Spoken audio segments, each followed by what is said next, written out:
क्या हिंद महासागर की गहराइयों में लिया गया एक सैन्य फैसला दुनिया को तीसरे विश्व युद्ध की ओर धकेल सकता है? जब दुनिया की नजरें मिडिल ईस्ट पर टिकी थीं, जब ईरान और इजराइल के बीच तनाव चरम पर था, उसी दौरान समुद्र के नीचे एक ऐसा ऑपरेशन हुआ जिसकी चर्चा अब ग्लोबल डिफेंस सर्किल में हो रही है। अगर यह सच है कि अमेरिका की एक अत्याधुनिक पनडुब्बी ने ईरानी सैन्य जहाज को निशाना बनाया, तो यह सिर्फ एक हमला नहीं, यह शक्ति संतुलन का ऐलान है। लेकिन क्या यह वाकई वर्ल्ड वॉर की शुरुआत है या फिर यह सिर्फ रणनीतिक दबाव बनाने की चाल? आज हम इसी सवाल का विश्लेषण करेंगे। मिडिल ईस्ट में पिछले कुछ महीनों से हालात बेहद संवेदनशील हैं।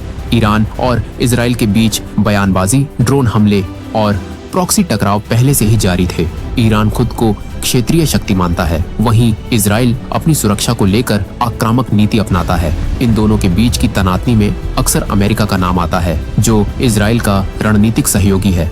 अब सवाल उठता है, अगर समुद्र में हुआ यह हमला सच है, तो क्या यह उसी बढ़ते तनाव की कड़ी है? हिंद महासागर सिर्फ पानी का विस्तार नहीं, यह दुनिया के व्यापार की धड़कन है। दुनिया के लगभग 1/3 तेल टैंकर इसी रास्ते से गुजरते हैं और इस पूरे समीकरण की सबसे अहम कड़ी है हॉर्मुज जल्द मरुमध्य। अगर यह रास्ता बंद हुआ तो एशिया, यूरोप और अमेरिका तीनों की ऊर्जा सप्लाई प्रभावित होगी। तेल के दाम आसमान छू सकते हैं, वैश्विक शेयर बाजार गिर सकते हैं, मुद्रास्फीति बढ़ सकती है। यानी यह सिर्फ सैन्य मसला नहीं, यह आर्थिक भूकंप भी हो सकता है। इतिहास में आखिरी बड़ा नौसैनिक टकराव 1982 के फॉकलैंड युद्ध के दौरान देखा गया था। उस युद्ध में समुद्री जहाजों को डुबोया गया था और उस घटना ने पूरे विश्व को चौंका दिया था। अगर आज फिर खुले समुद्र में ऐसे हमले होते हैं, तो इसका मतलब है कि आधुनिक युद्ध अब सिर्फ सीमाओं तक सीमित नहीं रहेगा। समुद्र, साइबर, स्पेस, हर डोमेन जंग का मैदान बन सकता है। अगर यह टकराव बढ़ता है, तो क्या रूस या चीन खुलकर सामने आएंगे? रूस पहले से पश्चिमी देशों के साथ तनाव में है।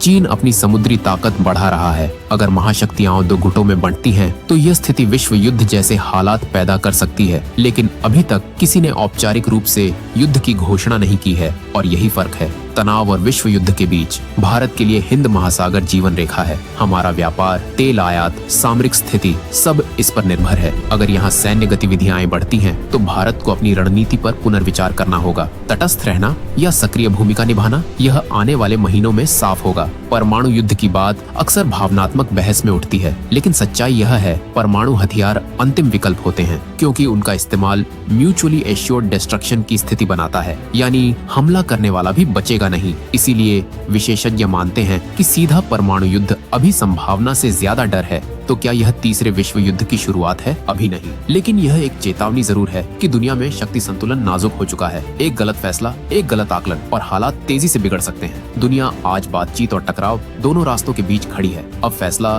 नेताओं के हाथ में है, बारूद चुना जाएगा या बातचीत। आप क्या सोचते हैं? क्या यह सिर्फ रणनीतिक दबाव है या आने वाले बड़े संघर्ष का संकेत? अपनी राय कमेंट में जरूर लिखिए। वीडियो पसंद आया हो तो लाइक और शेयर करें, और ऐसे ही विश्लेषण के लिए चैनल को सब्सक्राइब करना मत भूलिए।